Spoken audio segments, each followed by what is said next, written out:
जहां पर thermal power plant 300 ton कोयला जलाकर 500 मेगावाट इलेक्ट्रिसिटी प्रोड्यूस करता है, वहीं पर न्यूक्लियर पावर प्लांट ओनली 500 ग्राम यूरेनियम को एज अ फ्यूल यूज़ करके 500 मेगावाट बिजली बना सकता है। यानी कि अगर हम 300 किलो कोयला लिया जाए, यानी कि 3 टन कोयला, उसे थर्मल पावर प्लांट में यूज़ करें तो हमें मिलती है 1 मेगावाट बिजली। और न्यूक्लियर पावर प्लांट में अगर हमें 1 मेगावाट बिजली बनाना है तो ओनली हमें 1 ग्राम यूरेनियम 235 लगेगा। जहां पर आप सोच सकते हो 3 टन कोयला यूज़ हो रहा था, वहां पर सिर्फ यूरेनियम 1 ग्राम ही यूज़ होगा। अब आप सोच सकते हो कि यार ये न्यूक्लियर एनर्जी कितनी ज़्यादा पावरफुल है। न्यूक्लियर रिएक्शन कैसे होती है, डिटेल में ना जाते हुए मैं आपको थोड़ा शॉर्ट में समझाता हूँ। देखो, ये यूरेनियम 235 है। अब यहाँ पर क्या होता है, न्यूट्रॉन आता है, ये इससे रिएक्शन करता है, तो ये जो यूरेनियम 235 है ये डिवाइड होके दो सब एलिमेंट बनाता है। यानी कि एक बड़ा न्यूक्लियर 2 छोटे न्यूक्लियर में डिवाइड हो जाता है। यहाँ पर बनता है बेरिलियम एंड क्रिप्टॉन। आप देख सकते हो यहाँ पर 2 एलिमेंट न्यू एलिमेंट बन चुके हैं और यहाँ पर निकलते हैं 3 न्यूट्रॉन।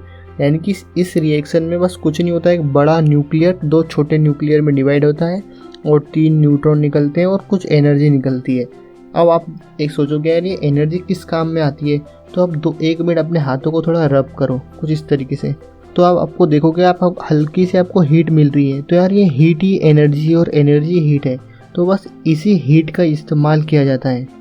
अब आप सोच सकते हो एक छोटा सा एलिमेंट इतनी छोटी सी इलेक्ट्रिसिटी प्रोड्यूस करेगा। यानी कि आप सोच रहे हो यार यूरेनियम 235 तो एक छोटा सा एलिमेंट है, वो किस तरीके से इतनी बिजली प्रोड्यूस करेगा। बट यहाँ पर मिलियंस ऑफ एलिमेंट लिए जाते हैं यूरेनियम 235, वो इस सब मिलके जब रिएक्शन होती है ना तो ये बहुत ज़्यादा हीट प्रोड्यूस होती है और बस इसी हीट का यूज़ किया जाता है इलेक्ट्रिसिटी बनाने में। तो कैसे, तो थोड़ा जाते हैं डिटेल में कि how work nuclear power plant. अब देखो इस डायग्राम में आपको सबसे मेन चीज़ दिख रही है रिएक्टर। अब ये रिएक्टर के अंदर ही न्यूक्लियर रिएक्शन होती है। इस रिएक्टर के अंदर एक होता है फ्यूल एलिमेंट, आपको दिख रहा होगा। ये फ्यूल एलिमेंट में आता है यूरेनियम 235। यूरेनियम 235 किस तरीके से रिएक्शन करता है, एक न्यूट्रॉन आता है और वो रिएक्शन करते हुए 2 सब एलिमेंट बनाता है और 3 न्यूट्रॉन यहाँ पर निकलते हैं। अब ये 3 न्यूट्रॉन क्या करते हैं, अगले यूरेनियम से जाकर रिएक्ट करते हैं, फिर वो अगले से, तो ये एक चेन रिएक्शन बन जाती है। तो आप बोलोगे यार भाई ये इतनी फास्ट होगा तो यार ब्लास्ट नहीं हो जाएगा। जी हाँ गाइस, अगर ये इसी तरीके से ये रिएक्शन हुई ना तो ये बहुत बड़ा ब्लास्ट करेगी, यानी कि ये बन जाएगा न्यूक्लियर बॉम्ब। तो यार आप सोच रहे होंगे कि यार फिर यहाँ पर सबसे बड़ी दिक्कत तो ये है, तो इसे किस तरीके से मैनेज किया जाता है।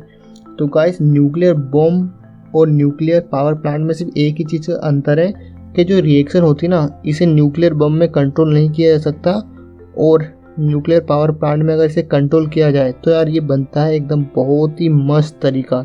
यानी कि साइंस का एक अजूबा है। यानी कि हमने इस रिएक्शन को अच्छे से कंट्रोल कर लिया ना तो हम इस एनर्जी का अच्छे से यूज़ कर पाएंगे। तो और आप मेन बात है कि हम इस रिएक्शन को किस तरीके से कंट्रोल करते हैं। अब मैंने आपको बताया कि स्टार्टिंग ही होती है न्यूट्रॉन से, यानी कि एक न्यूट्रॉन आता है और इस एलिमेंट से टकराता है और ये एलिमेंट की रिएक्शन स्टार्ट हो जाती है। फिर लास्ट में 3 न्यूट्रॉन निकलते हैं।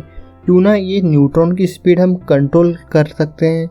अगर हमने इस न्यूट्रॉन को ही कंट्रोल में लाया है अपने, तो अपन पूरी रिएक्शन को कंट्रोल कर पाएंगे।